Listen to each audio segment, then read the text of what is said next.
জ্যোতিষশাস্ত্রে গ্রহদের বক্রী হওয়া প্রত্যেকটি রাশির জাতক কিংবা জাতিকাদের উপরে প্রভাব বিস্তার করে। ঠিক তেমনভাবে আগামী 29শে জুন 2024 রাত্রি 11:40 ন্যায়াধীশ শনিদেব বক্রী হচ্ছে কুম্ভ রাশিতে। আর শনিদেবের এই বক্রী গতির প্রভাবে কি ফল নিয়ে আসবে দ্বাদশ রাশির উপরে, সে বিষয়ে নিয়ে এই ভিডিওতে আপনাদের সঙ্গে আলোচনা করব। এই ভিডিওতে আলোচনা করব আগামী 5টি মাস অর্থাৎ 15ই নভেম্বর 2024 পর্যন্ত শনিদেবের এই বক্রী গতির প্রভাবে মিথুন রাশির জাতক কিংবা জাতিকাদের জন্য আগামী 5টি মাস কি প্রভাব নিয়ে আসবে। শনিদেবের এই বক্রী গতির প্রভাবে প্রত্যেকটা জাতক বা জাতিকার উপরে কিছু ইতিবাচক প্রভাব এবং কিছু নেতিবাচক প্রভাব আসবে। আপনারা সবাই জানেন শনিদেব হলো শিক্ষক, টাস্ক মাস্টার।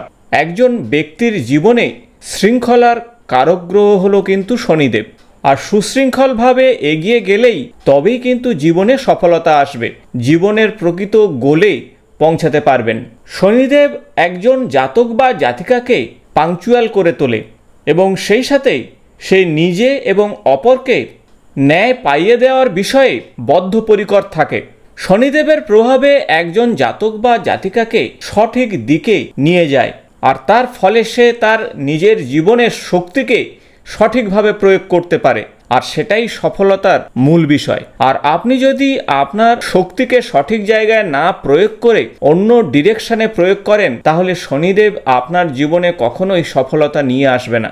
তাই আগামী 5টি মাস শনিদেবের এই বক্রী গতির পরিবর্তনে কুম্ভ রাশিতে শনিদেব কি প্রভাব নিয়ে আসবে আপনাদের ব্যবসার ক্ষেত্রে, কর্মক্ষেত্রে, দাম্পত্য জীবনে, ভাব ভালোবাসার ক্ষেত্রে বা আপনার সন্তানের জীবনে, সেই সাথে আপনাদের পড়াশোনা, শরীর স্বাস্থ্যের ক্ষেত্রে, আসুন জেনে নেওয়া যাক। নমস্কার বন্ধুরা, আমি ডক্টর সুব্রত আচার্য, আর আপনারা দেখছেন আপনাদেরই প্রিয় channel Shri Subrata astrological consultancy. যারা চ্যানেলে নতুন তারা অবশ্যই চ্যানেলটি সাবস্ক্রাইব করে দেবেন, পাশে থাকা বেল বটনটি প্রেস করবেন, ভিডিও ভালো লাগলে বন্ধুদের সঙ্গে অবশ্যই শেয়ার করবেন।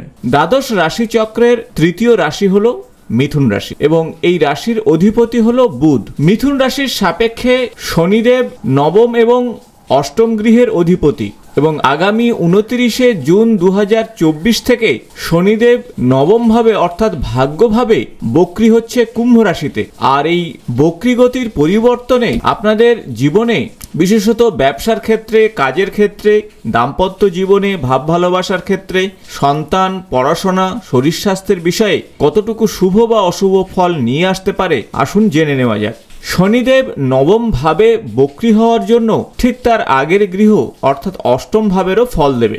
নবম ভাব হলো ভাগ্য ভাব। নবম ভাব থেকে স্পিরিচুয়ালিটি বিচার করা হয়, উচ্চ বিদ্যা বিচার করা হয়। এবং অন্যদিকে অষ্টম ভাব হলো আমাদের রন্ধ্রের স্থান, ক্রনিক ডিসঅর্ডার, মামলা মকদ্দমা, তবে সেই সাথে অকাল্ট সায়েন্স, উচ্চ বিদ্যা, রিসার্চ সংক্রান্ত বিষয়েও কিন্তু বিচার করা হয় অষ্টম ভাব থেকে, এবং ফাটকা ইনকাম সংক্রান্ত বিষয়েও কিন্তু অষ্টম ভাব থেকে বিচার করা হয়। শনিদেব আগামী 5টি মাস অর্থাৎ 15ই নভেম্বর পর্যন্ত কুম্ভ রাশিতে বক্রী থাকছে। আর এই বক্রী গতির পরিবর্তনে প্রথমত দেখে নেব আপনাদের ভাগ্যের ক্ষেত্রে কি পরিবর্তন আনতে পারে। যেহেতু নবম ভাবে বক্রী হচ্ছে, তাই ভাগ্য সংক্রান্ত বিষয়ে আপনারা খুব একটা পজিটিভ রেজাল্ট পাবেন না। এই সময় কনফিডেন্সের কিছুটা অভাব ঘটতে পারে। মনকে সবসময় পজিটিভ রাখার চেষ্টা করুন, তা না হলে কর্মক্ষেত্রে কিছুটা বিড়ম্বনা তৈরি হতে পারে। ক্যারিয়ার সংক্রান্ত বিষয়ে আপনারা এই সময় গুরুত্বপূর্ণ সুযোগ সুবিধা পেলেও সেই সুযোগকে কাজে লাগাতে নাও পারেন, তাই সুযোগকে কোনোভাবেই হাতছাড়া করবেন না। সঠিক পরামর্শ নিয়ে সুযোগ অনুযায়ী আপনারা এগিয়ে চলুন। কর্মক্ষেত্রে আপনার রেপুটেশনের বিষয়েও সতর্ক থাকুন। আপনার রেকগনাইজেশন এবং সেই সাথে সার্বিক দিকটি বিচার করুন, কোনোভাবে মিস আন্ডারস্ট্যান্ডিং যাতে না হয়। যদি আপনারা কর্মের প্রতি নিষ্ঠা রেখে এগিয়ে চলতে পারেন, তাহলে অবশ্যই ঊর্ধ্বতন কর্তৃপক্ষের সহযোগিতা আপনারা পেতে পারেন এবং কর্তৃত্বপূর্ণ অবস্থানও পেতে পারেন আপনি। তাই আপনার কর্মক্ষেত্রে পার্সোনালিটি এবং কাজের বিষয়ে অবশ্যই সতর্ক থাকতে হবে। তাছাড়া কর্মক্ষেত্রে অন্যান্য অন্যান্য কর্মচারীদের সঙ্গে সুসম্পর্ক বজায় রাখাটা বুদ্ধিমানের কাজ হবে আগামী 5টি মাস। অধস্তন কর্মচারীর সঙ্গে অবশ্যই বুঝে শুনে এগোতে হবে, কারণ তারাই কিন্তু বাধার কারণ হতে পারে। আপনি আপনার নির্দিষ্ট লক্ষ্যকে ঠিক রেখে কঠোর পরিশ্রম করলে অবশ্যই স্বীকৃতি পাবেন। তাই এই সময়ে মানসিক চাপ এড়িয়ে চলুন, মনকে সবসময় পজিটিভ রাখার চেষ্টা করুন।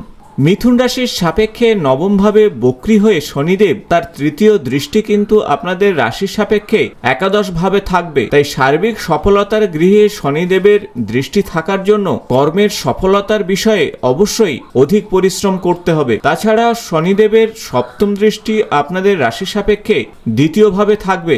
তাই খাওয়া দাওয়ার বিষয়ে সতর্ক থাকুন, কথাবার্তার বিষয়েও আপনারা মেপে ঝুঁকে কথা বলুন। অতীতের কোনো শরীর স্বাস্থ্যজনিত সমস্যা থাকলে অবশ্যই ডাক্তারবাবুর পরামর্শ নিন। এই সময় বড় বিনিয়োগ সংক্রান্ত বিষয়ে আপনারা অবশ্যই সতর্ক থাকুন, কারণ ঝুঁকিপূর্ণ বিনিয়োগে আপনি কিন্তু সমস্যায় পড়তে পারেন।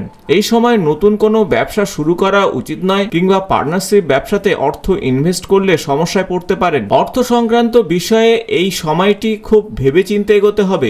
অযথা অর্থ খরচের দিকে যাবেন না, বা এই সময়ে কাউকে ধার দেওয়া বুদ্ধিমানের কাজ হবে না। যদি এই সময় কোথাও বেড়াতে যান, খুব ভেবেচিন্তে অর্থ খরচ করুন বা অর্থের বিষয়ে সতর্ক থাকুন।